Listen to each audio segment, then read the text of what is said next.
Oi, gente, meu nome é Elaine Basti, eu sou apresentadora dessa nova fase do Papo N1, um programa que mostra para vocês os bastidores do jornalismo e do entretenimento. Junto comigo, a jornalista Cris Angelini, que tem 40 anos de carreira na profissão.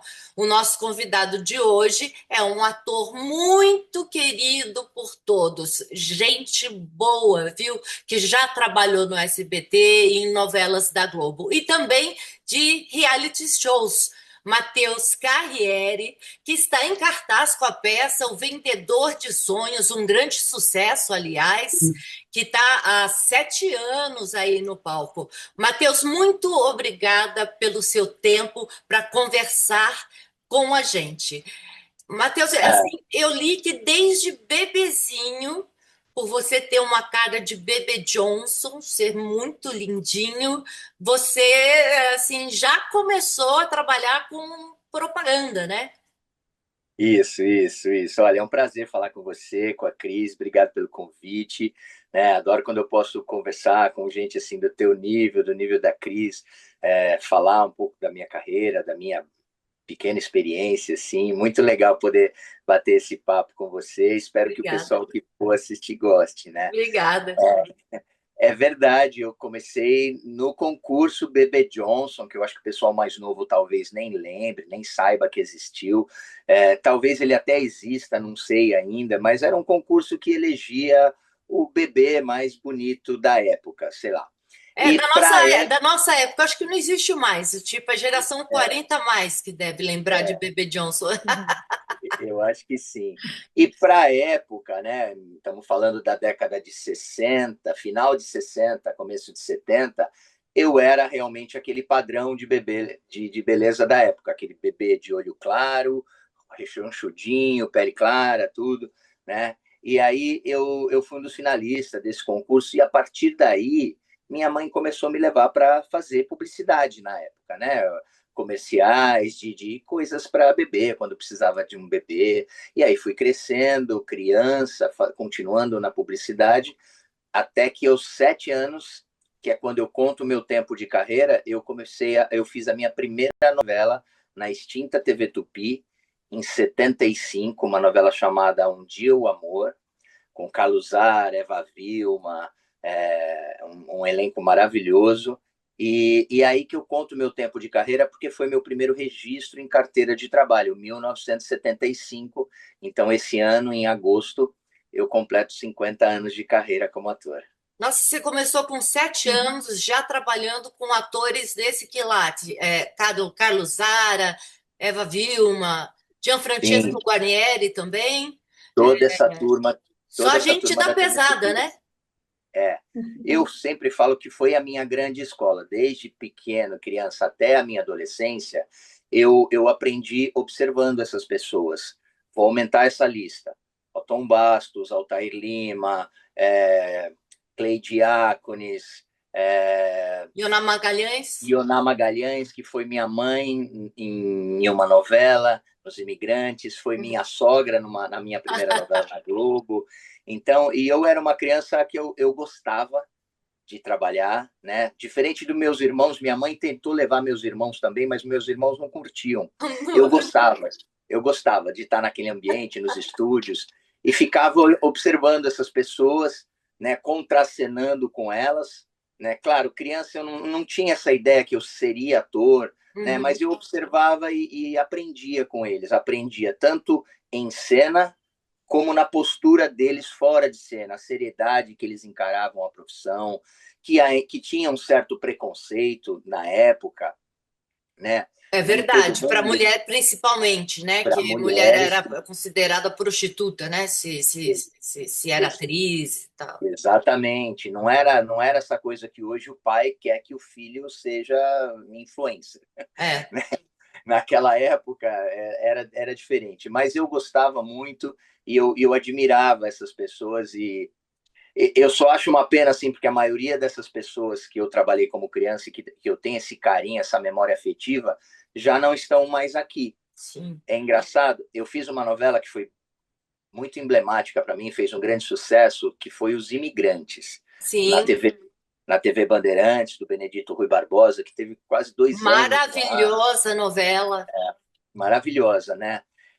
E só que aí às vezes eu vejo imagens dessa novela, eu vejo cenas que eu participo, alguma coisa no YouTube, alguma reapresentação, e a maioria das pessoas já não está mais aqui, infelizmente. Dionísio É, Azevedo, Luiz Carlos Arutin, Rubens de Falco, né? Altair Lima, Ioná Magalhães. na Magalhães. Você sabe, Então, lá na Globo, eu fiz o enterro da Eva Vilma. Eu tive que fazer a biografia dela, ai, o obituário dela. então, a Assim, Eva Vilma, eu tenho carinho de mãe, porque ela foi minha mãe em 3 novelas. nossa, E como eu era pequeno, minha mãe me levava e meio que ela me deixava aos cuidados da minha mãe na novela, na como novela. personagem. E elas cuidavam de mim mesmo, assim, né? Então eu tenho esse carinho por elas, assim.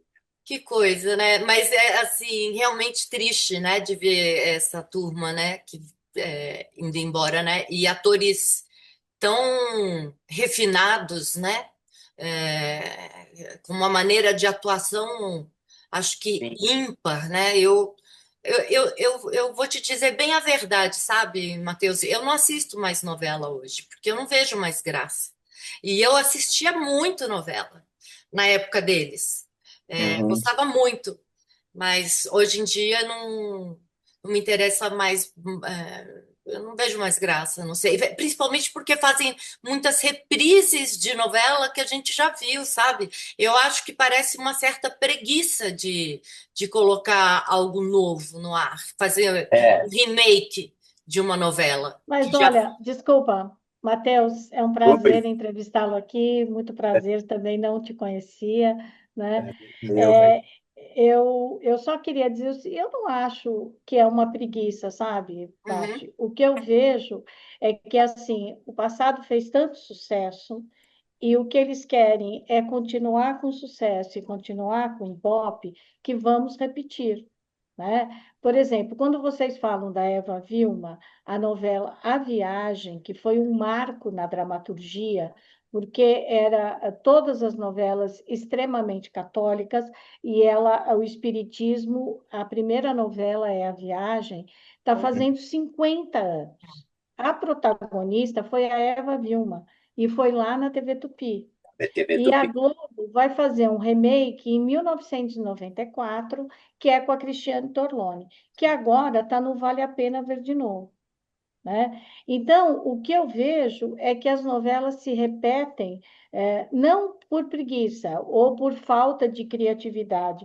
Tem muita gente boa no mercado, muita gente que faz coisas muito boas. O que eu acho que a novela faz, a TV faz, é não apostar no novo.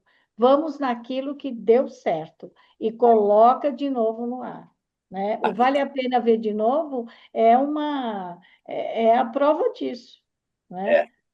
E é uma delícia ver, né, o original às vezes, né? é, Uhum, E ver o retrato da época também. Eu gosto disso, ver assim o uhum. retrato da época, os costumes, as gírias. as gírias, os carros na rua, É, né? É, Os e, orelhões que não existem mais.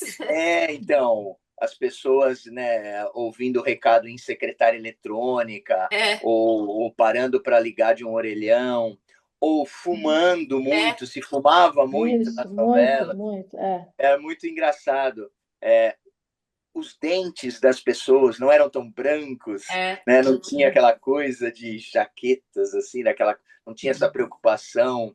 É, eu gosto, eu sou um pouco saudosista, mas eu gosto de ver e entendo também a modernidade e a vontade de apostar naquilo que a gente sabe que foi, foi sucesso. Isso sempre aconteceu, é verdade, Cris, você tem razão, porque a viagem, né, já teve o seu remake, né? Já teve. Uhum. A primeira novela que eu fiz na Globo foi Amor com Amor se Paga, mas ela já era um remake de uma outra novela antiga da TV Tupi da Ivani Ribeiro, que já era uma aposta na peça O Avarento do Molière, né? Ah, Por isso que tinha o seu Nono Correia, que era aquele personagem mão de vaca, controlado. É.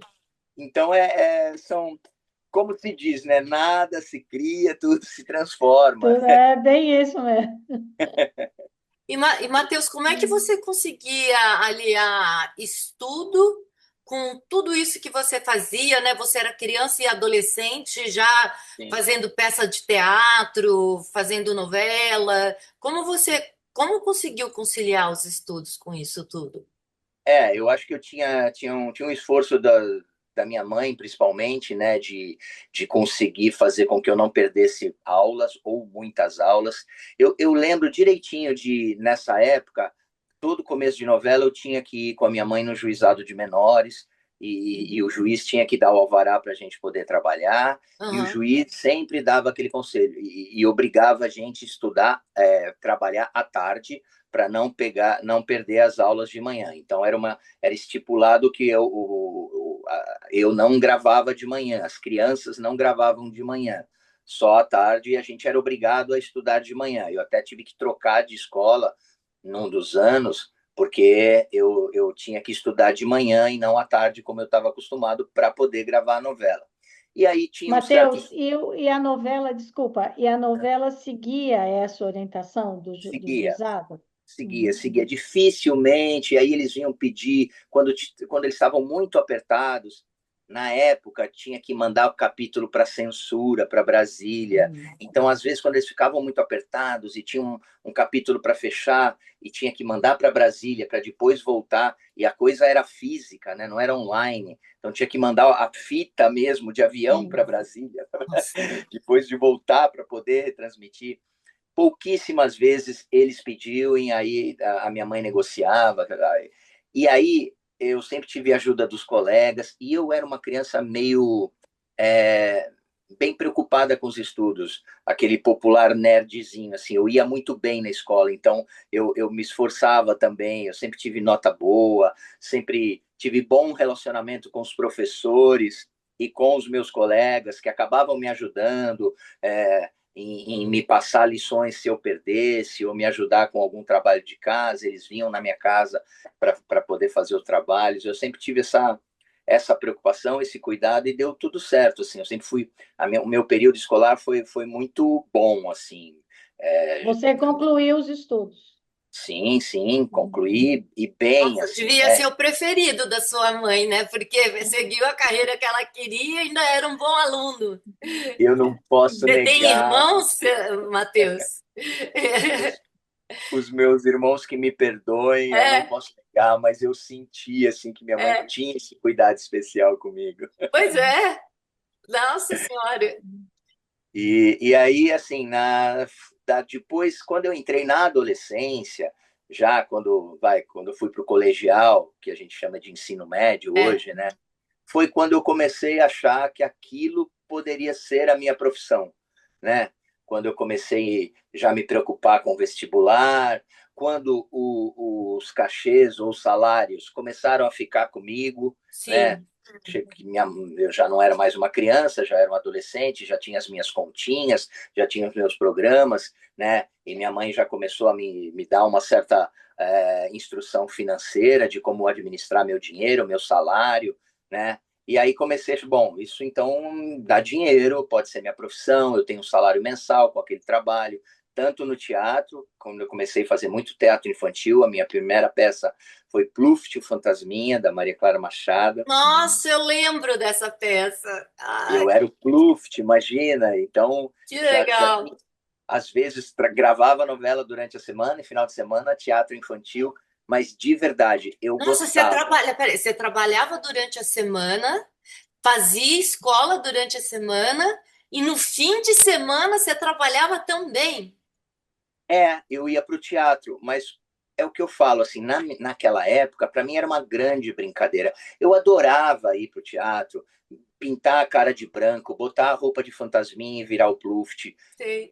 Já aprendia, eu gostava de ouvir o público chegando, aquelas crianças com as mães olhando o que eu estava Sim. fazendo. Eu gostava de verdade, assim, né? Então, para mim, eu não encarava. E eu conseguia. Às vezes a peça era de tarde, eu ia jogar bola de manhã. né? Você era Eu adolescente consegui. já, Matheus? Você estava no Não, colegial, você disse? não, no Pluft, o Fantasminha, eu tinha 8 anos de idade, foi minha Nossa, primeira você era peça. criança, caramba. É, mas eu lembro que eu acordava cedo, ia para o Juventus jogar bola, que eu morava na Moca, né? Aí dava meio-dia, minha mãe me pegava, eu almoçava e quando dava 2 da tarde ia para o teatro. E ok. Eu Porra, não- é italiano mesmo, hein? Do Juventus da Moca, hein? No Exa- Carriere, não é, nega as é, raízes italianas, hein? eu sou mesmo, assim, meu pai e minha mãe casaram na Igreja do Brás, né? São daquele reduto italiano do Brás. É, minha mãe napolitana, meu pai barês. Eu sou bem dessa turma, né? Eles são nascidos lá ou são descendentes de São, pessoas de nasci, lá? são nascidos lá em Nossa, dois cartões postais lá da Itália. Meu pai de uma cidade que é bem famosa chamada Polignano a Mare, conheço, é não maravilhosa. é? Que é a Nossa, cidade do Domenico Modugno, né? É famosa. E tem a Gruta maravilhosa. Azul. E a minha Nossa, mãe, o sobrenome da minha mãe é Amalfi, a para você, Amalfitana da Costa Amalfitana, porque ela é da Costa que é Amalfitana, outro lugar outro, maravilhoso, é. assim. Nossa. Mas agora você vai brigar comigo. Eu não conheço a Itália ainda. Não, não, não. Você fala Não. italiano? Eu não falo italiano, eu tenho passaporte italiano. Minhas filhas agora acabaram de tirar o passaporte italiano. Eu tenho cidadania, mas eu só usei meu passaporte italiano para ir para os Seus, Estados Unidos seus até pais não agora. falavam em italiano com você? Falavam em português? Meu pai nunca, porque meu pai veio bem Bem pequenininho pequeno. assim. Minha mãe falava, mas ela falava um dialeto napolitano. Ah, tá. Minha mãe veio com 8 anos para o Brasil, então minha mãe tinha aquele jeito napolitano, ouvia as músicas, mas eles não tinham o costume de falar em italiano entre eles, só na Entendi. casa dos meus avós. Então eu entendia muito, mas não aprendia a falar, Quer infelizmente. dizer, se você for lá e ouvir, você vai entender.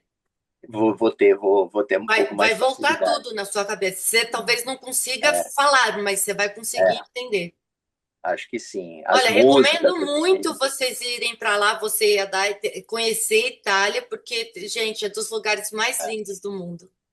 a Dai já tentou me dar esse presente algumas vezes, mas é, desde que eu estou com ela, eu estou em cartaz com o Vendedor de Sonhos. Então, Ah, por é. causa do teatro, às vezes a gente fala, nossa, eu falo, Dai, eu tenho 5 dias, eu posso viajar na segunda, tenho que voltar no sábado de manhã. É, pouco tempo. E aí, e aí é tanta coisa, não vai dar tempo, a gente não vai aproveitar, vai gastar uma grana e não É, vai dar para, né, vai chegar lá e vai ter que vir embora. é isso. Então, eu acho que e realmente todos os lugares que eu quero ver da Itália, isso sem contar Roma, né? A É. região da minha mãe, a região do meu pai, ainda quero ir para Roma, né?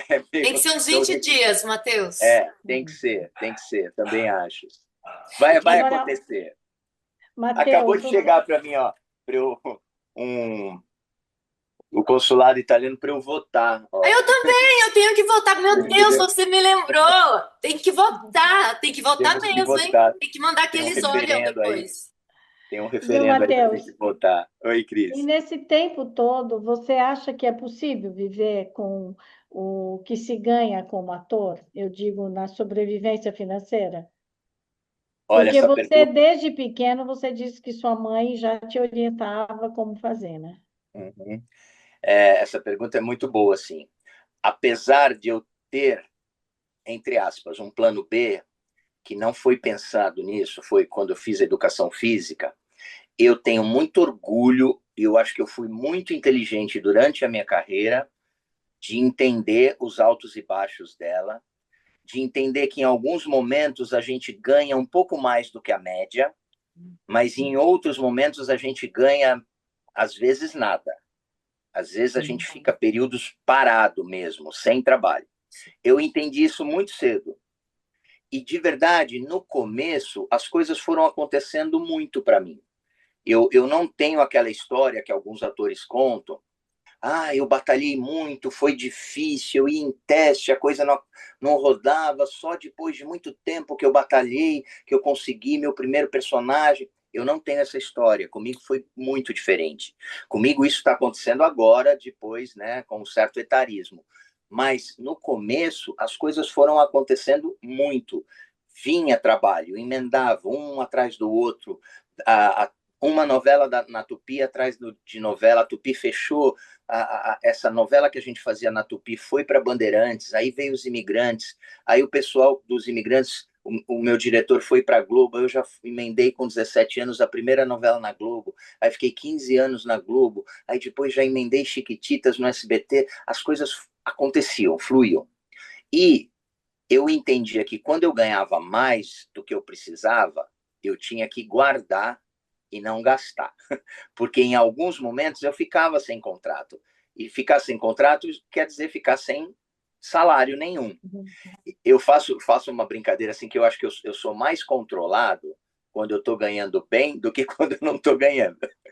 Porque eu sei que esse período que eu estou ganhando bem vai acabar, vai passar.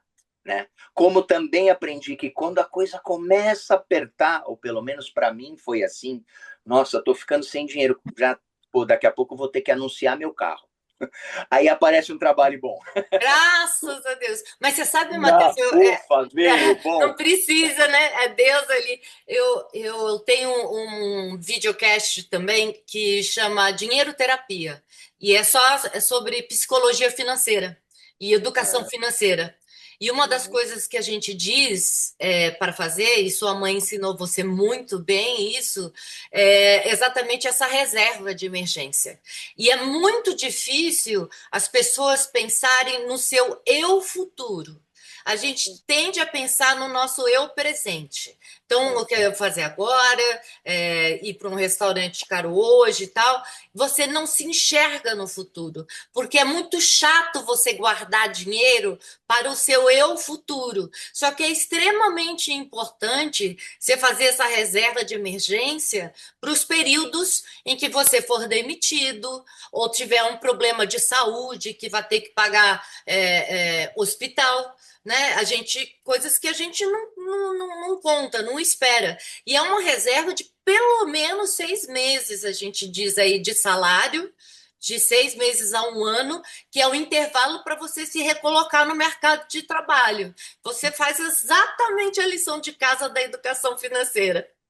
Exatamente, exatamente. Eu não me entendo por gente sem ter no começo uma caderneta de poupança, depois uma pequena aplicação, alguma coisa, entrou alguma coisa que eu não vou, que está acima do meu orçamento, eu sempre guardei.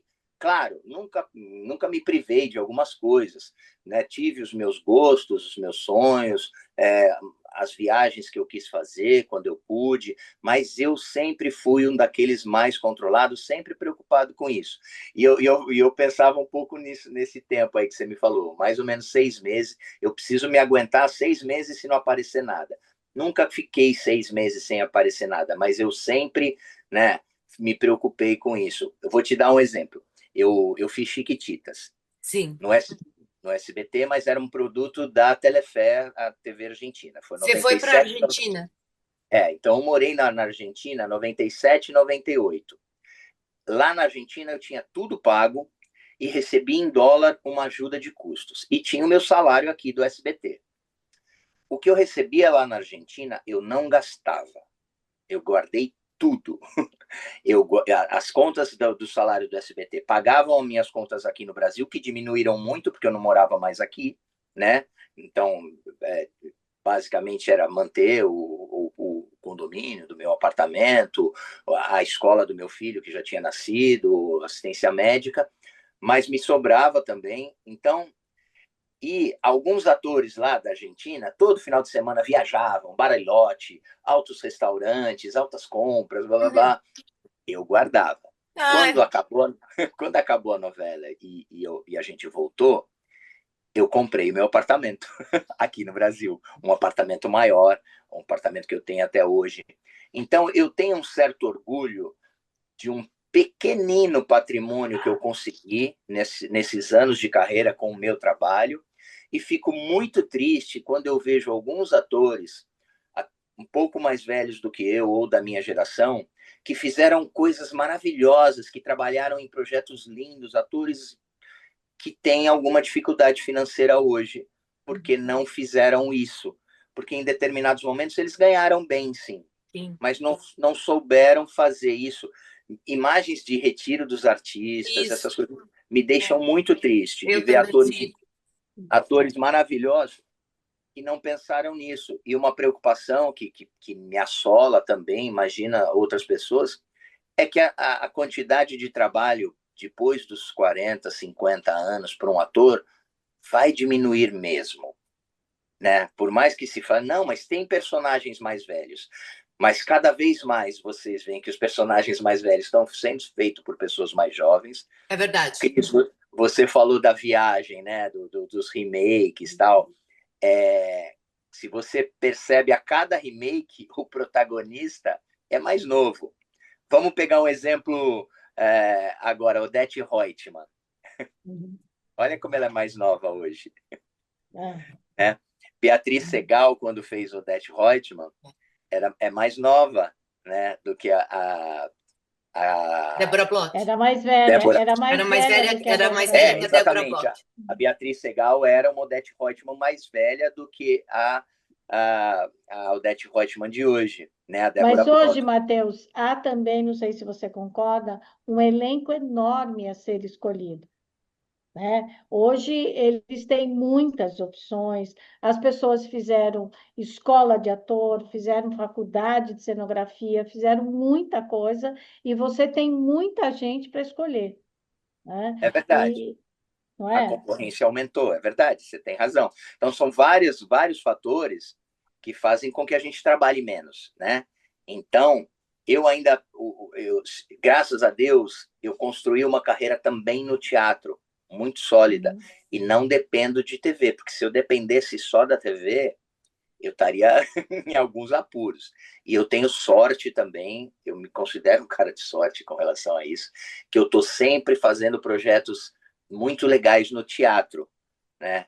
Então, há 20 anos eu faço um apanhado assim, eu só estou em peça legal, em peça de sucesso, em peça que me dá dinheiro, inclusive, né?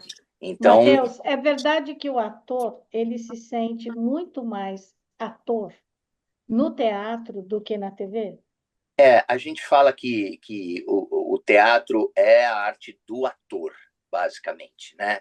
A gente pode falar, claro, tem as suas, não é tanto assim, mas é um pouco assim, né? O cinema é a arte do diretor, né? E o teatro é a arte do ator. É lá que a gente, né? Por mais que a gente tenha tido uma direção, tenha uma dramaturgia maravilhosa, naquele momento tá na minha mão, né? Naquela 1h30, 2 horas, 2 horas e meia, naquele momento em que nunca vai se repetir, é aquele momento de êxtase, aquele momento que tudo vai acontecer, que tudo depende de mim. Claro, de todo um grupo, da iluminação, da sonoplastia, né? De uma contrarregragem, se for musical, dos músicos, tudo. Mas é um momento muito nosso.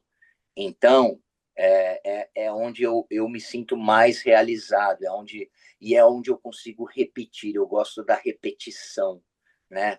Na novela, no cinema, é um pouco mais, não vou usar um termo, fábrica de pizza, não é tão leviano assim, mas é um pouco mais. Você decora, vai lá, grava e nunca mais vai falar aquilo. Nunca mais vai falar, né?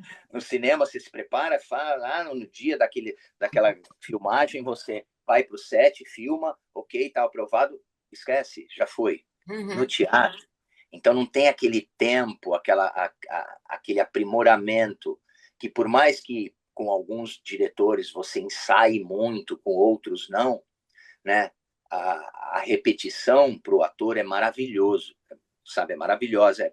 É bom a reação do público, a reação do teu colega de cena, o quanto você pode experimentar num dia, né? E experimentar diferente no outro. Não que você vai fazer tudo diferente, mas um tom, uma vírgula, acentuar uma palavra. Acentuei a palavra errada nessa frase. Você tem o amanhã, a sessão de amanhã, para para arrumar. acentuar a outra palavra, que deixou tudo mais claro. E isso, para mim, é maravilhoso, é a repetição. Eu trabalhei 5 anos com o Antunes Filho, né? Para mim, no teatro, mestre, assim, Deus, Incrível. Deus. mais uma vez, tive essa sorte, né, de trabalhar com Antunes Filho. E é louco porque com Antunes eu trabalhei com 8 anos de idade fazendo Ricardo III.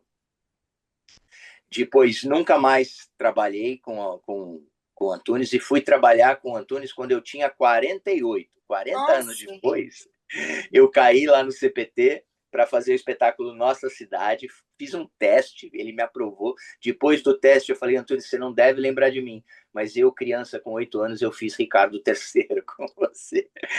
Ele falou, nossa, eu lembrava da sua mãe, blá, blá, blá.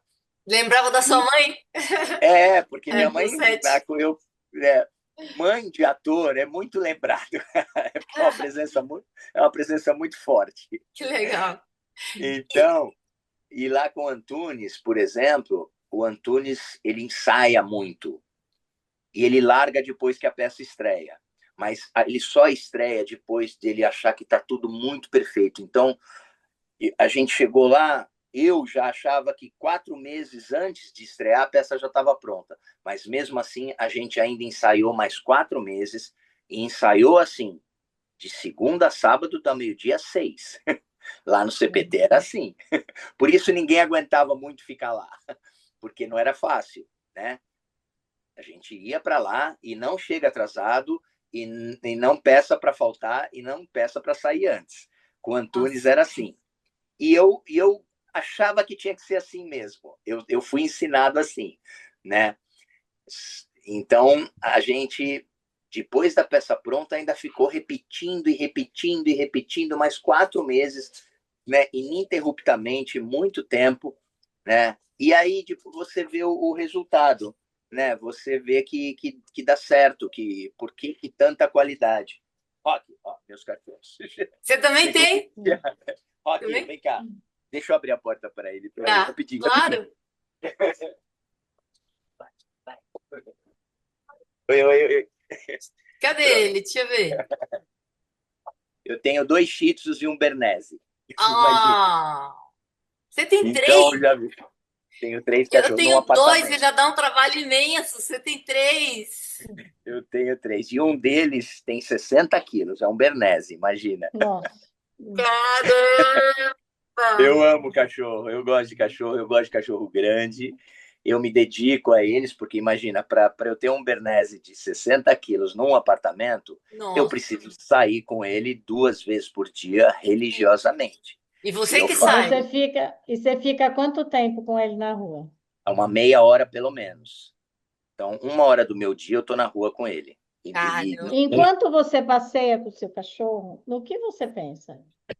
Olha, é uma higiene mental para mim, assim, porque é um momento meu que eu, até por segurança, eu não levo o celular, Sim, né? e deve continuar assim.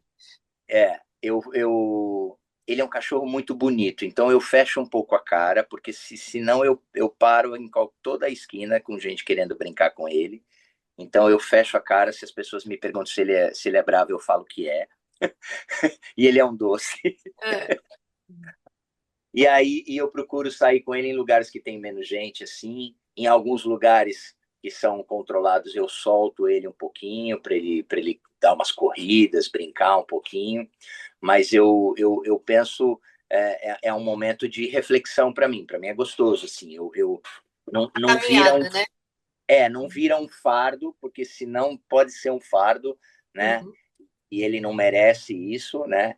Para mim é um momento, eu também, de dar uma caminhada, né? De sair um pouco dessa coisa de pegar o carro para tudo. Então, é um momento que eu gosto mesmo e já estou há 5 anos fazendo isso com ele, por E dos exemplo. 3 cachorros, você só sai com esse? E os outros Mas com 2? esse, os Shih Tzus, bom, não dá para São sair com pequenininhos, né? tão pequenininhos. Então, a minha esposa ou as crianças, ou eles saem menos, As confesso. crianças, mas os seus filhos têm mais de 18, né, Matheus? Então, aqui, olha o que Tem aconteceu criança comigo. aí ainda? Eu estou vivendo a síndrome do ninho vazio agora, Eu porque também. até seu filho bateu asas Não, ele vai também, bater né? asas no meio do ano que vem. Eu tô passando mal. Então se prepara, porque para mim esse ano aconteceu tudo em janeiro e fevereiro. Aqui moravam a Marina, que é minha enteada, que tem 15, vai fazer 15 agora, e ela continua morando com a gente, Ah, tá. né? É filha da Dai, mas morava também a minha filha caçula, que tem 18, fez 18 a semana passada, que agora está morando numa república em Campinas, porque está fazendo Unicamp. Uau, E a minha Que mais bom. velha, que tem 19, né? Fez um curso de tatuagem, está começando a tatuar e olha. foi convidada para trabalhar num estúdio lá em Fortaleza. A mãe dela mora em Fortaleza, então ela está morando em Fortaleza com a mãe e já começando profissionalmente num estúdio de tatuagem. Então, em um mês, né, a casa ficou só com a Marina. As minhas Nossa. filhas, né, as minhas filhas mesmo, que moravam comigo, desde que eu me separei, elas tinham 12, 13 anos, elas, né, optaram em ficar comigo, então, de repente, a casa ficou vazia. Eu começo a achar que esse apartamento não precisa ser tão Tá grande. silencioso, mas. Tem o quartinho de uma vazia, o quartinho da Ah, é outra triste vazio. ver esse quartinho vazio. Não. É, ao Mas não mesmo se tempo, preocupe, elas vão voltar para fim de semana. sim, já Todo tem. mundo tem que bater asa. Nós três também não batemos. É Nossa, verdade. eu com 17 anos fui morar no Rio, fazer a primeira Então. novela na Globo, aí minha mãe não me levava mais. Você foi para o Rio com 17 anos fazer a primeira novela da Globo? Que novela Foi, você foi. fez? Então, essa foi Amor com Amor se Paga, que é a Ah, novela do Teófilo sim. Correia, do Ari Fontoura. Então, com 17 anos, surgiu o primeiro convite da Globo, né? Até então eu tinha trabalhado na Tupi e na Bandeirantes, que eram em São Paulo. E aí eu tinha 17 anos, e aí veio o convite, e eu falei para os meus pais, vou, né? Não vou perder essa chance. E a Globo né, já era o sonho, né, de todo ator. Sim. Sempre, era e sempre, e ainda é hoje, né? Sempre a emissora que melhor faz as coisas com relação à dramaturgia. Então eu fui para lá, meu pai foi comigo a primeira vez, viu lá um apartamento que eu ia morar, me ajudou um pouquinho, e depois que eu fui de vez, eu fiquei por conta mesmo, virei gente grande, né? Com Aluguei um apartamento 17 anos. com Gente, eu não 17. ia deixar meu filho fazer isso nunca. Não, é aí que a gente cresce. É, Não, Imagina, não precisa crescer assim, não. O Rafa é maravilhoso, filho da Márcia, os filhos são maravilhosos. O Rafa Eles tem um são. juízo, mais então, do que todos Tem nós mais do que aqui. eu, juízo. Eles têm juízo mais do que eu. é, Estava sendo delicado, eu diria. Mas o Rafa tem muito juízo, deixa ele seguir o caminho, Não, né? você sabe, eu falei para eles, Agora, eu falei pro meu mais velho que ele quer tentar a Universidade da Pensilvânia, porque ele quer fazer física com business. E é lá que tem esse tipo de curso. E o outro é músico. E o sonho dele é fazer Berkeley, que tem aula de bateria, porque ele é baterista, né? Então, os dois nos Estados Unidos. Aí eu falei para eles: olha, então é o seguinte, a mamãe vai ficar 6 meses na casa de um e depois 6 meses na casa do outro, tá bom? E eles não têm muito filtro, sabe, para piada, para essas coisas, ficaram assim, não, não pode, não, a gente vai ficar em dorme, você não pode ir lá, não, não, de jeito nenhum, ficaram desesperados, porque eu falei, ah, nessa idade eles querem voar. Na verdade, assim, aconteceu o mesmo com a Fran, né? Porque ela, com 17, os primeiros dias dela de Unicamp, ela ainda tinha um 17. Ela falava, pai, você não foi com 17 para o Rio? Então, eu estou isso. indo com 17 para Campinas, é, né?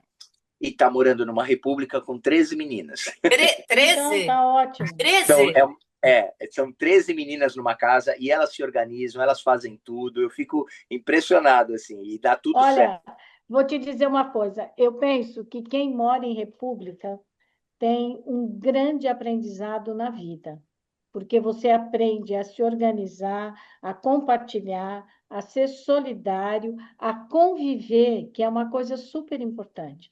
Porque se você não segue as regras, sabe aquela história, ou no amor ou na dor, você Aham, vai ter que aprender. E a República, ela te ajuda a isso. Eu sim, acho que ajuda, inclusive, quando a pessoa se casa. sabe? Porque daí ela sabe respeitar o outro, ela sabe o caminho de um e de outro. Nossa, sua filha está no caminho certo. Eu também acho isso, e está acontecendo, né? Eu vejo ela fazendo coisas lá que ela não fazia aqui em casa, né? Exato. Não tinha essa disposição de ajudar, porque lá elas têm lá um quadro, eu vi a divisão de tarefas, a responsabilidade de não incomodar, de deixar tudo em ordem, né? E elas não têm ninguém para fazer faxina, não tem ninguém para fazer comida, elas se dividem para fazer. Então eu estou achando isso bom mesmo, de verdade. Isso você É. tem toda a razão. Você sabe, Agora, por Matheus, falar em morar em muita gente junto, assim, todo mundo junto e ter que dividir tarefas, eu preciso te perguntar, né? No SBT, você fez a primeira Casa dos Artistas, né? O primeiro reality, você estava lá dentro, né? Foi o do Supla, Matheus? Foi, Estava o Supla foi. também, a Bárbara, né? Como é que Isso. foi participar? Foi, acho que, o primeiro reality do Brasil, né? Porque eu não lembro de outro antes da Casa dos Artistas. Não, Não, não, não, não não foi tinha muito tido Big louco Brother você ainda. receber um convite para isso e corajoso, inclusive, de se meter num negócio desse? Foi uma loucura, foi bem entrar um voo às cegas. A gente não sabia como é que era aquilo, não tinha tido nenhum Big Brother. É, Era o primeiro reality de confinamento no Brasil, né? E eu recebi o convite. Primeiro, assim, o pessoal do SBT me chamou, o departamento de novelas, o Fernando Rancoleta lá, que era o do departamento de novelas, me ligou. Falei, Matheus, preciso conversar com você. Me marcou uma reunião. Eu achei, pô, que legal, vão me chamar para a próxima novela do SBT. Fui lá. Antes de começar a conversar, ele me fez assinar um termo de sigilo, né? Porque eu não poderia comentar com sei lá. ninguém do que ia acontecer. Depois eu entendi o porquê daquilo. É... E aí ele começou a me explicar, me falar, olha, é um programa assim, vocês vão ficar trancados. E aí aquelas perguntas que eu fazia, né? Hoje não faria porque já sabia como ia ser, mas hoje, a gente não volta para casa, e não pode falar com ninguém e não vai saber de nada do que está acontecendo aqui fora. Mas como eu lembro de falar para ele, Rancoleta, eu acho que eu preferia fazer a novela. Me põe, não dá, deixa eu fazer a novela. Não, não, Matheus, o Silvio quer que você faça. Eu tinha acabado de fazer Chiquititas. O Silvio quer você. Né? Quando a pessoa fala o Silvio quer você, Aí não tem jeito, né? É o patrão que é você. esse argumento assim agora, Matheus, eu tenho doido. uma curiosidade nessa história do sigilo. Ah, Quando você assina esse contrato de sigilo, ele é exatamente para quê? É para não dar entrevista, é para não contar que você vai lá, porque eu tenho uma curiosidade em saber se nada é combinado. Como é que é? então, o que eu posso falar da minha experiência nos dois realities que eu fiz não era nada combinado. Não foi nada combinado comigo, pelo menos. O sigilo era assim, mesmo que eu não aceitasse fazer o programa, se eu não acertasse as bases financeiras, Uhum. se eu não aceitasse fazer, porque eu assinei o termo de sigilo antes deles me contarem o que era. Então, ó, se você não fechar o contrato, ou se você fechar, você não pode falar para ninguém, né? E aí tem lá os termos de as multas, as Uhum. consequências. Porque eles têm essa preocupação. No caso da Casa dos Artistas, o que se comenta é que o Silvio Santos estava em conversas com o pessoal do Big Brother e acabou não fechando com eles. E teve o insight de fazer algo parecido, só que colocando artistas. A Casa dos Artistas estreou sem chamada no ar. Ah, é? Ninguém sabe. Eu lembro disso. Ninguém sabia. Apenas no dia da estreia do programa, no domingo, e a estreia do programa seria no programa Silvio Santos, começaram algumas poucas chamadas na TV com aquela fechadurinha que era o logo do. Você não perde por esperar uma surpresa hoje à noite no programa Silvio Santos. E mostrava lá o logo do programa. É a Mas cara do Silvio Santos, isso, é, né? o programa, e por causa desse sigilo, porque talvez se tivesse uma divulgação anterior, talvez a Globo, já com o domínio do Big Brother, talvez pudesse impugnar a estreia, como eu acho que alguns dias o programa teve que ficar fora do ar, como depois da terceira, quarta Casa dos Artistas, o Silvio não pôde mais colocar o programa no ar por causa da sua semelhança com o Big Brother. Então, o sigilo era para isso, né? Porque eles não queriam que vazasse de jeito nenhum e não vazou. E como que foi lá dentro? Essa convivência maluca, assim? Elaine, olha, era difícil. Para mim, a Casa dos Artistas foi muito mais difícil do que a Fazenda. Ah, é? Porque eu não sabia como era, eu não sabia como ia ao ar, eu desconfiava que nem fosse ao ar, porque o Silvio Santos fazia um pouco disso. Algumas novelas no SBT você gravava e não estreava. E 2 anos depois ele botava no ar. Acontecia um pouco isso no SBT. Então, eu pensava lá dentro, gente, isso daqui tá muito chato, ninguém tá vendo isso, eles não devem nem estar colocando no ar. O programa que a gente faz com o Silvio deve ser fictício. No começo eu achava isso, porque achava chato, né? Depois que eu saí do programa e vi como eram as imagens, vi como era a edição, vi como era a sonoplastia, vi como eles faziam realmente a novelinha da vida real, como eles falavam, né? Vi que aí eu percebi, nossa, isso realmente era emocionante, era legal de ver. Nossa, né? foi um super sucesso. Foi, não, o Fantástico nunca tinha perdido, nunca tinha ficado em segundo lugar. Em alguns domingos ficava. Né? O Silvio Santos deu um show naquele programa. Ele inventou uma história de 20 telefonemas para decidir quem ficava e quem ia embora. E ele atendia ao vivo esses 20 telefonemas no programa de domingo. Aí Era uma tortura, show. né? A pessoa ficava assistindo para ver aonde ia chegar. No fundo era isso. O Silvio era maravilhoso para isso, né?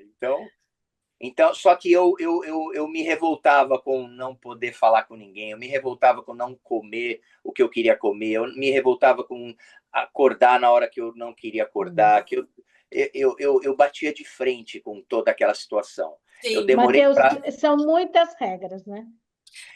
São todas, assim, você perde o controle de tudo. E a gente, quando perde o controle das coisas, a gente fica afetado. Eu fiquei muito afetado. Eu gosto de ter o controle, eu sou mais metódico. Eu gosto de saber a hora que eu vou acordar, saber a hora que eu vou dormir, saber o que eu vou comer, saber o que eu vou fazer. E lá não tinha controle de nada. Eu ia fazer o que eles quisessem que eu faria. Então, esse tipo de coisa, quando você... Na Fazenda, por exemplo, eu relaxei. Então, isso que eu ia falar, na Fazenda, você estava tipo um Buda. Porque eu entrei sabendo que, bom, não vou ter o controle de quase nada, então relaxa. E aí, quando você relaxa, a coisa fica mais tranquila. E como você conseguia relaxar? Porque você era a referência lá dentro da pessoa madura,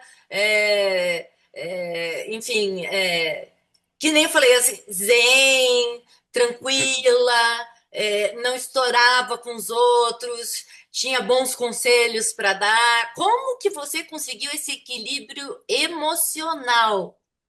Bom, alguns motivos. O primeiro é que na Casa dos Artistas, em 7 semanas, eu tive um descontrole, um chilique, em 7 semanas, dentro daquela situação tão catastrófica. Era.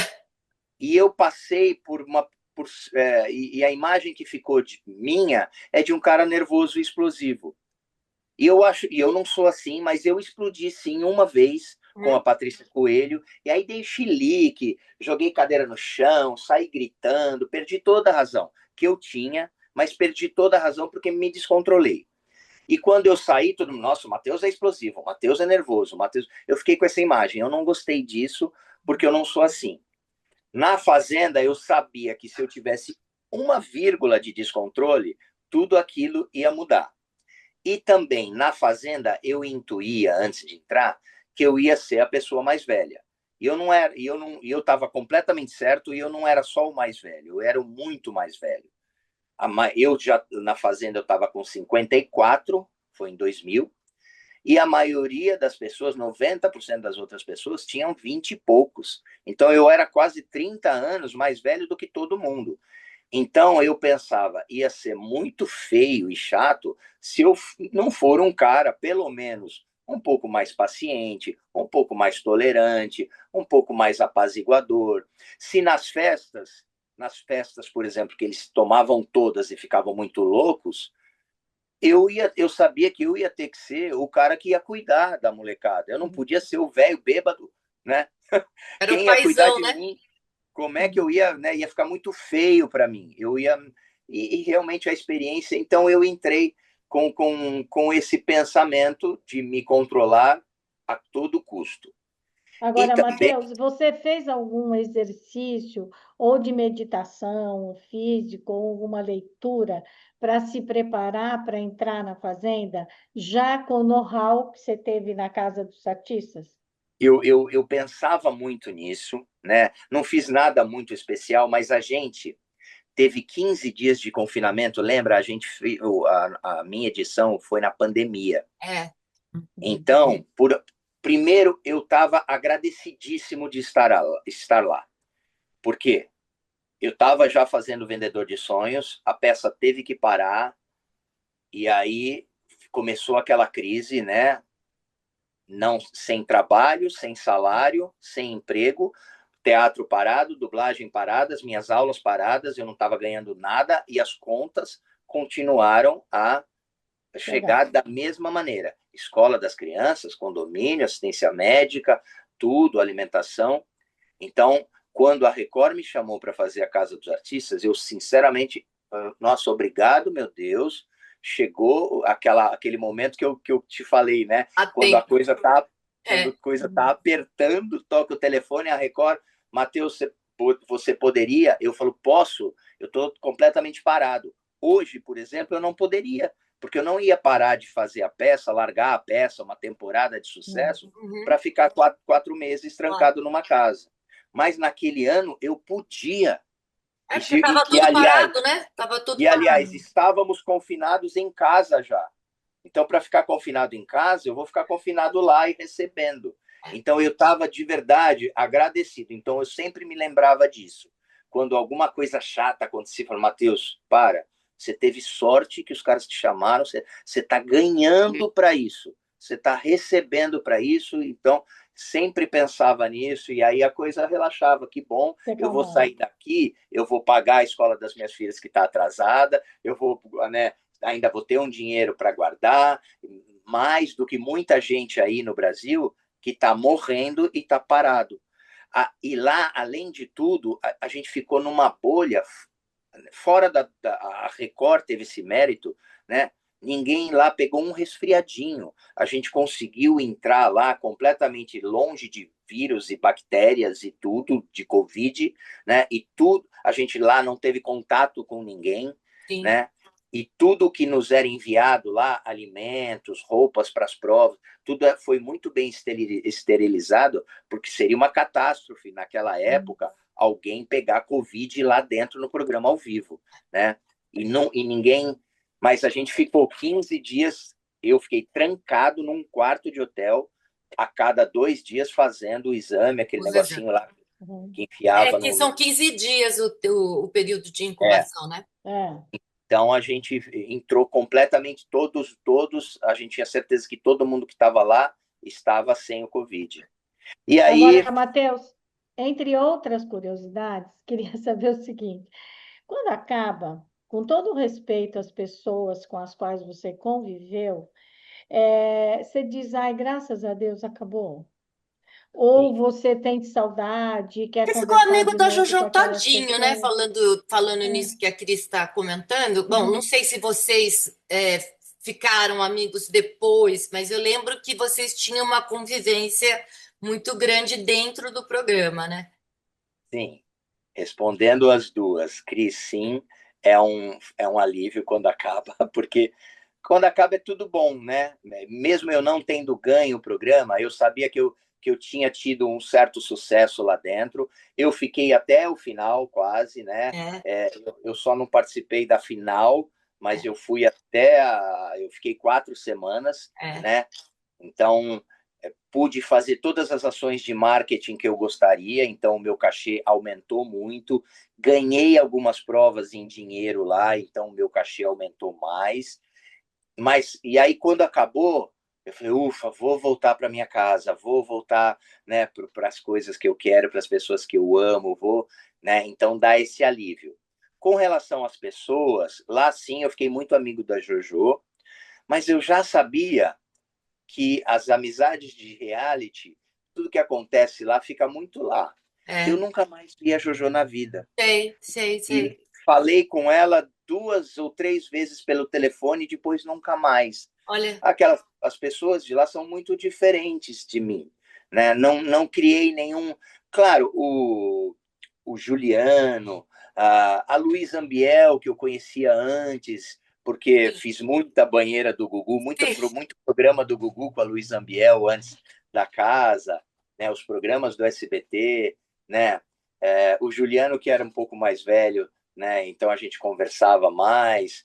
Mas de resto, eu não tenho contato com ninguém. E não por nada, é porque a nossa vida é diferente. Tinha os meninos, o pessoal que mexe com funk, a Jojo, a vida dela deu uma decolada, ela mora no Rio, né? O Lipe, né? Eu fui fazer temporada no Rio, convidei eles, eles não foram. Foram. E é normal, né? Então aquela amizade ficou ali mesmo só. Mas, Mas Matheus, quando. Bom, você já era um artista muito querido das pessoas, né? Mas você entrou no reality e durante esse período, muitas pessoas admiraram a sua postura lá dentro, sabe? E você se tornou ainda mais querido. Você sentiu isso quando você saiu de lá? Que, assim, que tinha uma legião de fãs. Que fãs, amavam você, amaram sua fãs postura. novos, inclusive. É? Uma nova geração de gente que não me conhecia, Uhum. né? Eu senti sim, vou te falar com toda sinceridade, isso é muito legal. Para mim foi muito gostoso, assim, foi até hoje as pessoas que falam comigo sobre a Fazenda, né? E foi um programa de muito sucesso e eu acho que foi sucesso porque estava na pandemia, né? E as pessoas, nossa, Matheus, eu gostava de você lá na Fazenda, eu torcia por você. Então isso me envaidece, sim. É, É bem gostoso ouvir isso de pessoas e de gente mais nova. Eu acho que eu atingi na minha carreira algumas gerações. Então tem o pessoal bem mais velho que lembra de mim da TV Tupi e do Boa Noite Cinderela, que era um é, programa que eu fazia do Silvio Santos quando era criança. Tem uma turma que lembra de mim das Chiquititas, tem uma geração que eu acho que eu fiz parte, né? Que hoje são pessoas de 30 a 40 anos. A minha foi esposa da época da Elizabeth, que está na CNN? eu era pai da Fernanda Souza, da Fernandinha Souza, Uhum. que Tá, era minha era minha filha na época, era a Mili, eu era o pai da Mili, que tá. era a Chiquitita mais famosa, assim. Então, uma geração de Chiquititas fez muito sucesso. Então, eu fiz sucesso com uma geração. E você fazer sucesso com criança, você é lembrado para o resto da vida dessas crianças, né? É. Então, essas crianças que hoje têm de 30 a 40 anos lembram de mim. Nossa, você era o mascarado das Chiquititas, você era o pai da Mili. Então, isso para mim também é legal. Mas depois disso, eu fiz pouca TV, né? E aí fiquei um tempo só fazendo teatro.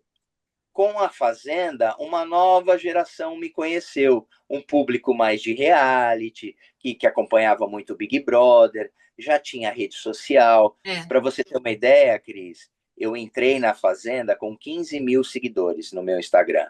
Eu saí de lá com 2 milhões. Eu Nossa, nunca Ah, que imaginei. maravilha. É uma galera nova que não me É, conhecia. E eu acho que, claro, não fui perfeito, mas dentro da minha participação lá na Fazenda, acho que eu fui um cara legal. Tentei ser como eu tento ser na vida. A gente tenta, né?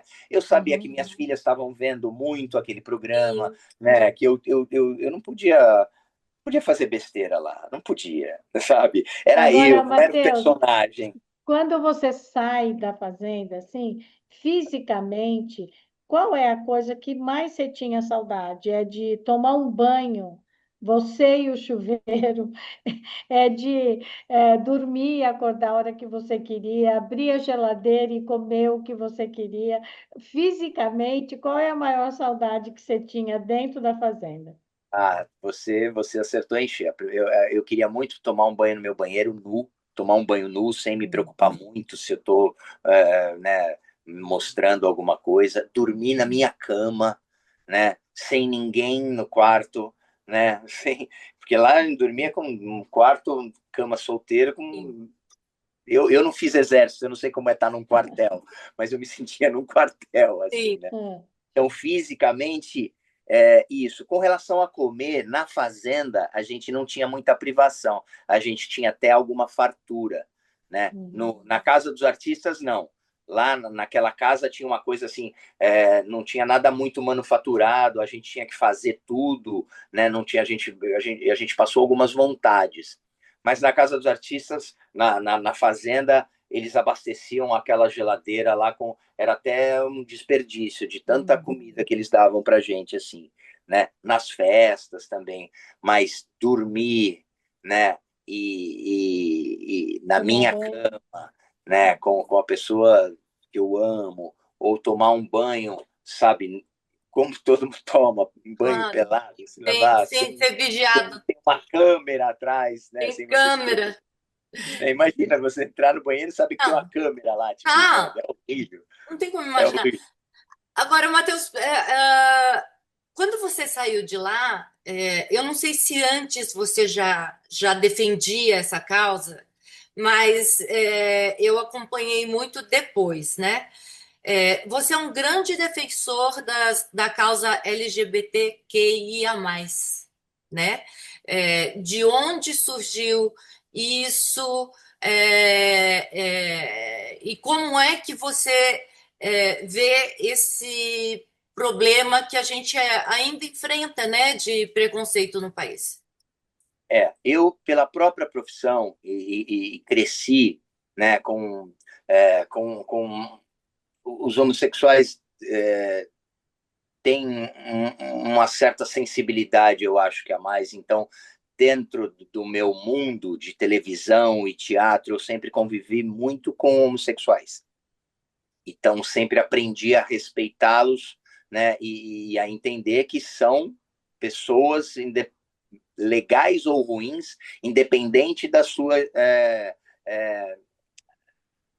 de se elas gostam de meninos ou meninas, ou do mesmo sexo ou de outro sexo, né? Eu posei para G Magazine nos anos 90. Ah, é verdade. Você fez 4 capas, né?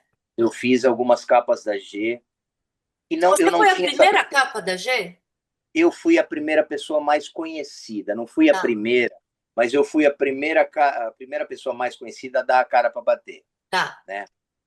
Numa época onde a comunidade LGBTQIA+, não tinha muita voz. Foi a primeira publicação destinada a isso, que além das fotos do ensaio sensual, tinha todo um editorial para aquele público, né? Eu convivi muito de perto com a AIDS. A minha geração foi assolada pela AIDS, né? Eu perdi muitos amigos e amigas, pessoas muito próximas nos anos 80 e 90 por causa da AIDS. Então eu peguei todo o começo quando a gente achava que era o câncer gay, quando se Hum. falava e eu senti perdendo esses amigos como essa turma foi massacrada, né? Não tinha o coquetel, as pessoas morriam, o SUS ainda não tinha condição de atender, não se sabia o que era, não se sabia se pegava pelo beijo, pelo toque, pelo abraço, né, por estar no mesmo ambiente, né, a Nossa, foi classe uma era época terrível, né, Matheus? Uma época terrível, terrível. foi E terrível. ainda há muito preconceito em relação aos portadores de Até hoje HIV. tem, né? Mesmo tendo Sim, cura, cura não, mas você trata como Tratamento, diabetes hoje em né? dia, né? é, sim, ainda há, mas imagina naquela época, como era. Nossa, Nossa, foi terrível. E a G Magazine falava sobre isso, então eu comecei a ter um carinho por essas pessoas que hoje, na época, eu sofri bastante preconceito com isso, mas hoje, eu olhando para trás, eu sinto um orgulho de ter feito isso e até de ter muito. Eu recebo. O Instagram tem uma coisa que é legal, deixa a gente muito acessível. A gente fica acessível a muita coisa ruim, a muito hater, a muita mensagem péssima, de mau gosto, mas a gente também cria um canal, a gente tem um canal com muita coisa legal que vem, né? E eu vejo tudo que vem para mim, eu não respondo, não dá para responder, mas eu vejo sim tudo, tudo, todas as mensagens. Eu só não respondo. E eu vejo muitas mensagens de gente falando, e já tive também relatos pessoais, ao vivo, de pessoas, Matheus, cara, eu me entendi homossexual vendo a tua revista. A minha mãe já entendeu que eu era homossexual e comprou uma revista e me deu. Eu senti que eu era homossexual mesmo, tendo atração vendo a tua revista. Olha, Você me deu coragem para contar para os meus pais que eu era homossexual. Ou os pais, eu entendi, né, que o meu filho realmente era diferente e tentei amá-lo dessa mesma forma, sim, com sabe? outra orientação sexual, né? Tem tanta violência. Independentemente, Nossa, né? olha quanta coisa, né? Por você ter tomado uma atitude, né? Na época, sinceramente, eu não pensei nisso. Eu pensei na grana que eu ia ganhar. Eu pensava, a mulherada sai na Playboy, ganha dinheiro, né? E para elas, assim, é o máximo. É, Elas não eram criticadas, elas eram ovacionadas. Ai, olha, Isso. era chique, né? Era bom para elas. Uhum. é. Eu dimensionei errado para a época, mas pensando bem hoje, eu me sinto orgulhoso disso. E aí, minhas filhas me ensinaram, a geração das minhas filhas me ensinou muito também sobre isso, sobre como eles lidam melhor com isso, né? É. Como essa coisa da bissexualidade em determinado momento da adolescência hoje é Uhum. muito mais aceita, eles experimentam mais, não tem. Claro, ainda tem preconceito, ainda somos o país que mais mata homossexuais e mulheres no mundo, ainda tem, mas antes era muito pior. Então eu me senti na obrigação de defender quando pude, em alguma fala, em algum momento. Você não precisa ser homossexual para defender uma causa LGBTQIA+. Você não precisa ser negro para defender as pessoas contra o racismo. Você pode sim, né? E eu acho que isso ajuda, né? Essa coisa que ficou muito lugar de fala, lugar de fala. Não, se É. você tem uma É. fala boa, né? Se você tem uma fala de amor, uma fala de aceitação, você tem lugar de fala em todo lugar, É. né? É disseminar a cultura da paz, né? É É a exatamente, cultura do respeito, basta respeitar, exatamente. né? E aí eu tenho esse carinho, eles por mim e eu por eles, assim. Eu acho. A Globo fez um documentário que está para sair sobre a G Magazine, que eu espero que você tenha uma repercussão muito legal. Ah, que legal. Eu dei o meu Uhum. depoimento lá, então eu espero que talvez esse ano, né, eles coloquem no ar, e eu acho que vai ser muito legal, assim, para retratar uma época que era mais difícil do que é hoje, sabendo que hoje ainda é difícil. Sensacional. E você Agora, vê na geração dos teus filhos essa enfim, esse entendimento maior é, do que significa você tomar uma orientação sexual para um lado ou para o outro, né? Essa Uhum. geração nova está mais, É, mais tá mais flexível, aberta, né? mais aberta a é, isso. eu acho que hoje os motivos de bullying são outros, Certo. não necessariamente esse, que era muito Você forte. conversava com seus filhos Ainda sobre isso? tem esse, mas Hã? Acho que falamos juntas aqui. ainda, eu acho que ainda tem esse bullying, né? Mas hoje em dia há mais defesa sobre isso. Antes tinha um Exatamente. bullying, ele era mais encoberto, digamos assim, né? Mas hoje, mas ainda tem o bullying, né? Se você Aliás, vê bem. a gente acha que criança é tudo maravilhoso, mas tem muita criança maldosa. Não, tem. Então, a hora da discussão, elas repercutem o que elas escutam em casa, né? Essa é a É, verdade, né? mas eu acho que tem uma geração que vai sair em defesa dessa pessoa reprimida. Sim, Antigamente não, antigamente era só é, massacre. Então hoje, tem se razão. tiver esse bullying, ele vai ser combatido por um outro grupo, e eu acho isso positivo. Mas é mesmo. Agora, Matheus, você também fez filme pornográfico, né?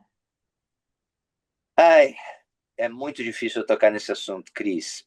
Hum, É o grande erro da minha vida. Eu não vou falar muito sobre isso, porque quanto mais eu falo, pior é.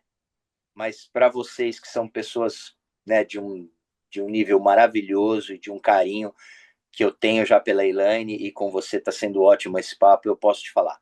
Foi o grande erro da minha vida, mesmo tentando achar os meus motivos, né, os prós e os contras foram muito maiores, né? E hoje eu entendo a pornografia de um jeito diferente do que eu entendia na época. Quando eu fiz, talvez eu não achasse a pornografia tão nociva como eu acho hoje, né? Então fazer hoje seria como eu, na minha cabeça, na minha escala de valores, seria como incentivar o jogo do tigrinho, Entendi. né? Naquela época eu não entendia assim, eu achava que eu não estava fazendo nada de errado, era o meu corpo, eu estava fazendo de um jeito profissional, né? E não estava incentivando ninguém a fazer nada errado. Quem deveria consumir aquilo teria que ter mais de 18 anos, e não entendia que a pornografia sim pode virar um vício bem nocivo para muita gente. Hoje a gente, né? A gente evolui, a gente amadurece. Hoje eu entendo diferente.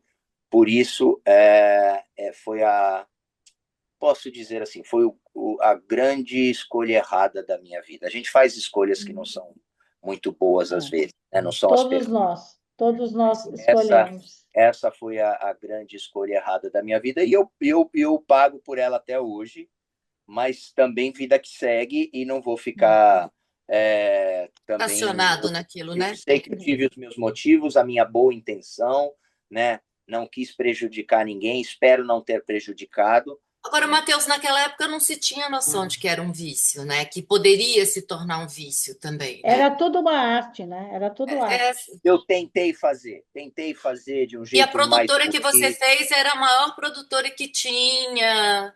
eu tentei fazer da melhor forma, com a melhor luz, com o melhor diretor, com É, me defendendo de algumas maneiras.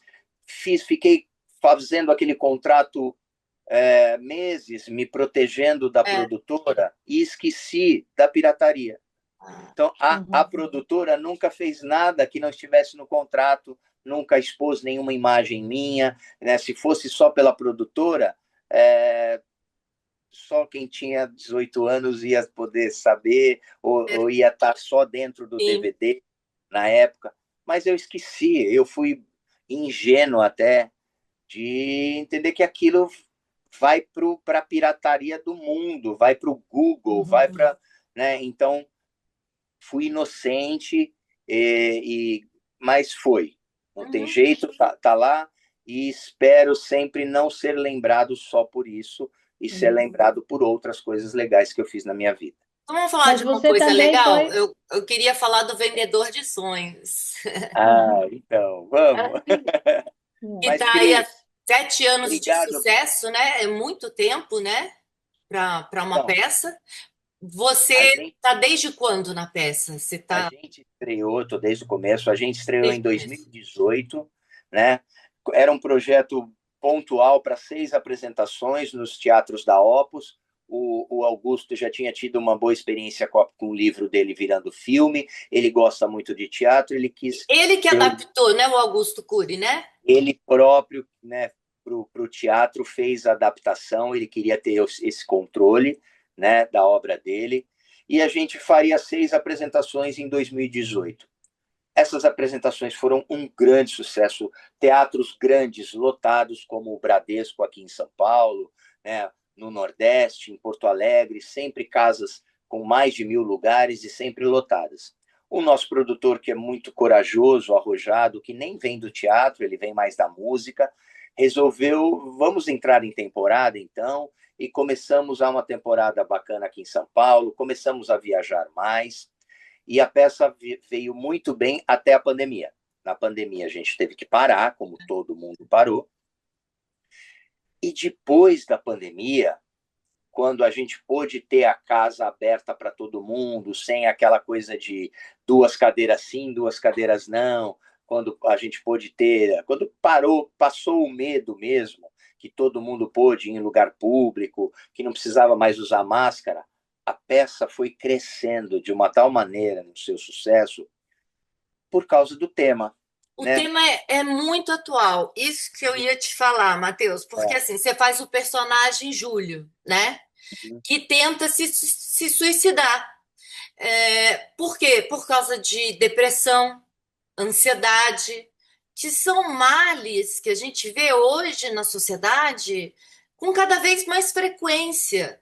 Né? Quem não é ansioso hoje? É difícil você encontrar uma pessoa que não tenha ansiedade ou que não esteja em depressão por algum motivo, ou que deite na cama e não durma bem à noite porque não está se sentindo bem com a sua própria realidade, né? E é um mundo em que tudo é cada vez mais rápido, é um mundo de redes sociais, que você precisa de likes, e se você não tem likes, você não é querido, né? Você está sempre buscando a reafirmação do que você é por outras pessoas, né?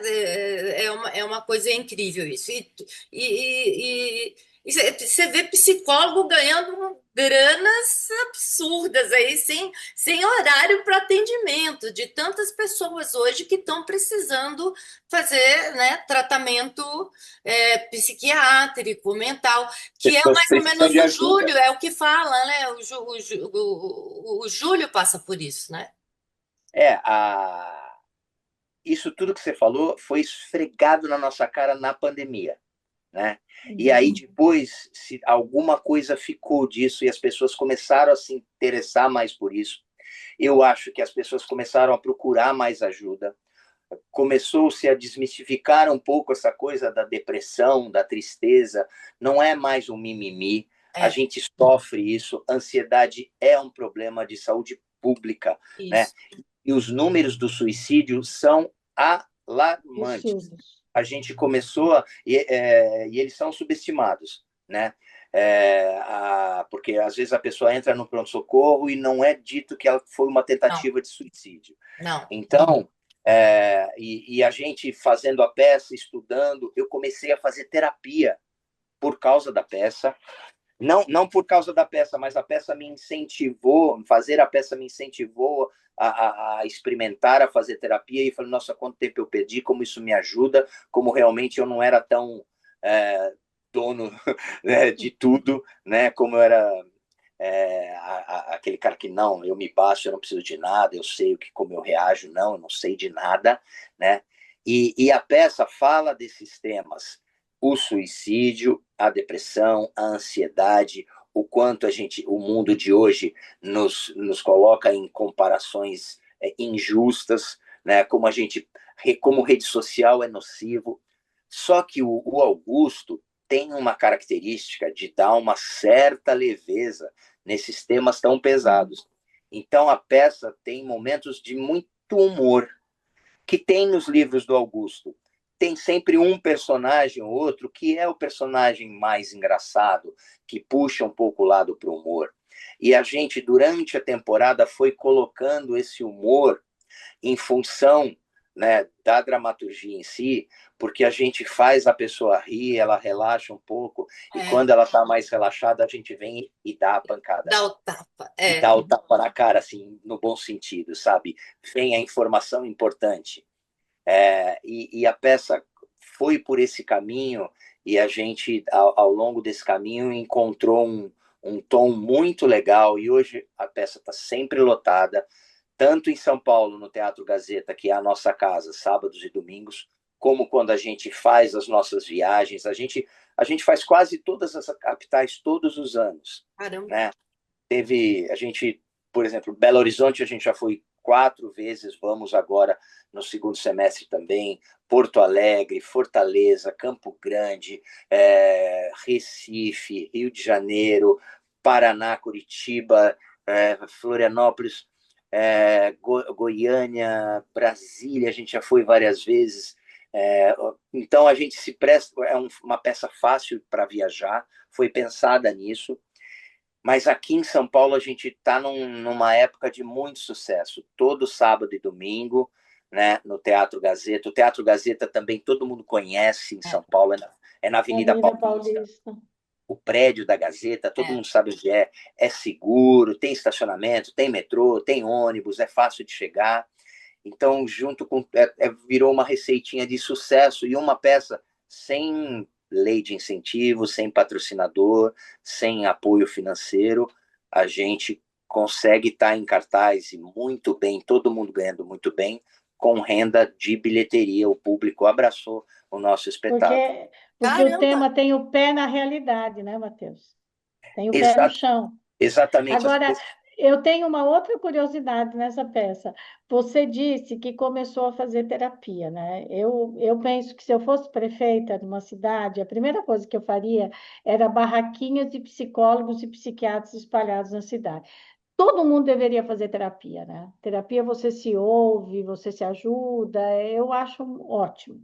Até o Papa Francisco dizia isso, que você deveria sempre rever a sua história ou contar para outra pessoa, porque você ia ver quantas vezes você recebeu as graças de Deus.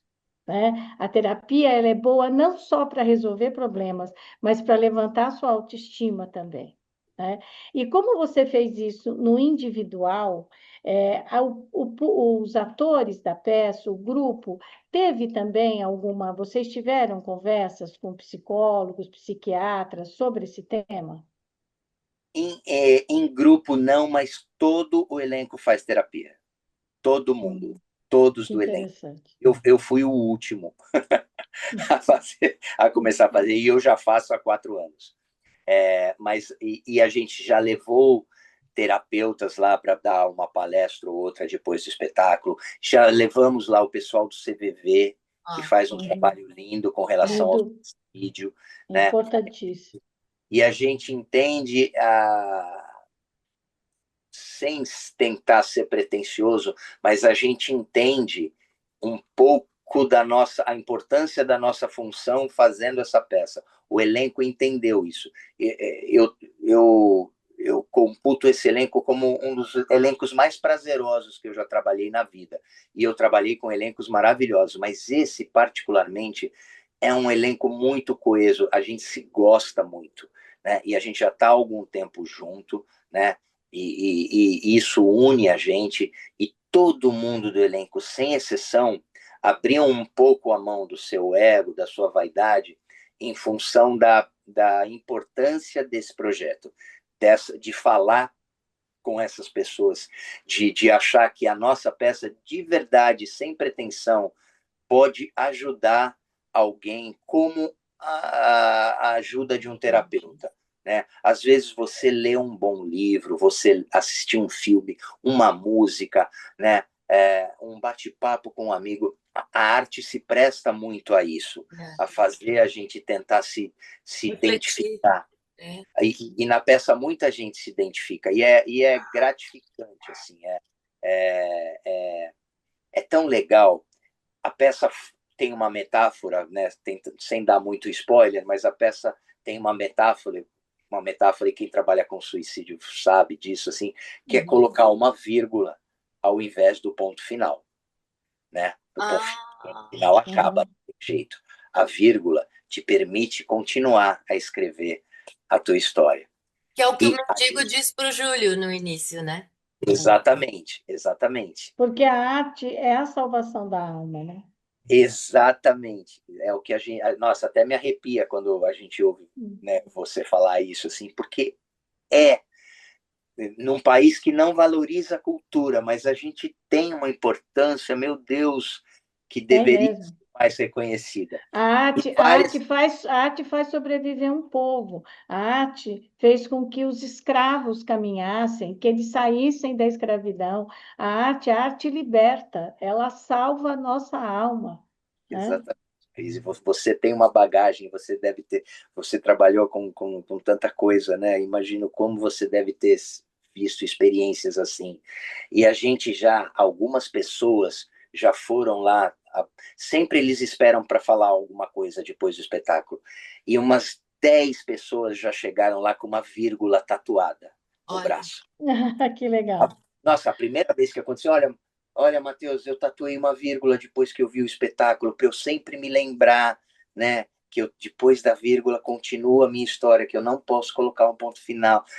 Isso pra gente é tão emocionante, é tão legal, assim, vale uma vida, sabe? Vale uma vida. Matheus, eu queria, assim, a gente continuaria conversando aqui por mim até meia-noite, mas todo mundo está com horário, você deve ter horário aí também para os seus compromissos. Queria agradecer muito a sua presença, esse papo ultra legal que a gente teve, ensinamentos que eu vou carregar comigo também, dessa conversa que nós tivemos aí, com o Cris também, minha colega aqui, apresentadora. A gente queria agradecer muito pelo seu tempo, que a gente sabe que você é uma pessoa muito ocupada. Imagina, eu que agradeço, foi um prazer. Nossa, eu gosto de falar, eu gosto de pessoas inteligentes para conversar. Foi um grande prazer, muito obrigado. Eu tenho um carinho gigante por você. Obrigada. Cris, você foi assim, você me fez perguntas que me fizeram muito bem de poder responder. Às vezes a gente tem as suas curiosidades assim, vieram muito de encontro com coisas que eu gostaria de falar. Muito obrigado. Você não assistiu a peça, a Elaine já assistiu. Não, mas eu vou assistir. Eu vou junto com você assistir de novo. Leva ela, Elaine. Vamos combinar. Vou junto com você. Me dá esse prazer. E depois a gente pode ir lá tirar uma foto com você? Sim, lógico. Eba! Acaba a peça, a gente tem que fazer uma fotinha. Assim. Eba! Porque Mateus, afinal, muito estamos obrigada, na rede social e a gente tem que postar. Isso mesmo. Mateus, muito obrigada, viu? Obrigado, especialmente pelo seu tempo, que eu sei que é precioso, e agradeço todo o fato de você se colocar aqui, contar, né? Contar na rede, contar para a gente um pouco da sua história, que é maravilhosa, do bem que você fez, dos seus arrependimentos na vida e de se expor. Né? Porque quando a gente também se expõe com amor, a gente sempre colabora com alguém. Então, muito, muito obrigada pela sua generosidade em ter conversado conosco, segredos talvez íntimos da sua alma. Muito obrigada. Um beijo no seu coração, um beijo para sua família linda. Beijo, querida, beijo. Tchau, tchau. Tchau, obrigada. Tchau.